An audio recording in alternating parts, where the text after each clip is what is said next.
let's take a look down at El Salvador.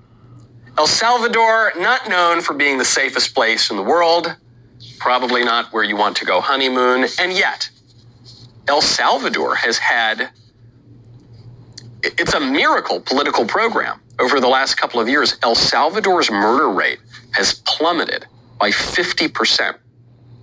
El Salvador, with a new president, President Nayib Bukele, has had its murder rate tumble 56.8% in 2022 alone.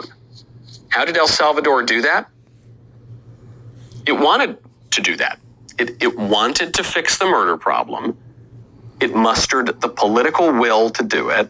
And then the president, it'll get them money and women and status. And then he put that out there for all the world to see. We need to learn from El Salvador. Never thought I would say that sentence, but we in the United States need to follow the lead of the government of El Salvador.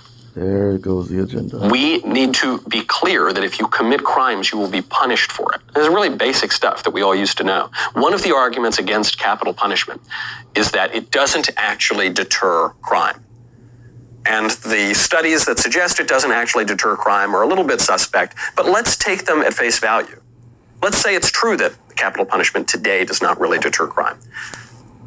What would the surprise be there? We don't really carry out capital punishment. The way it's carried out is completely haphazard. Most of the time, some lib governor will just let everybody off the hook, or some court will pretend like capital punishment is cruel and unusual punishment. It's neither. And so even if there is a conviction for capital punishment, it's not going to deter crime because people don't believe that they're actually going to carry it out. If you had a country right now where the president attended a capital punishment, say there were capital punishment at the federal level, a federal inmate is going to be executed, and the president not only didn't grant clemency, but showed up as the face of justice in America, that would do a lot to deter crime. And what the libs and the squishes would say is they would say, this is cruel, this is inhumane, this is authoritarian. It's authoritarian. That's what they are saying, in fact. The New Yorker says the rise of Nayib Bukele's El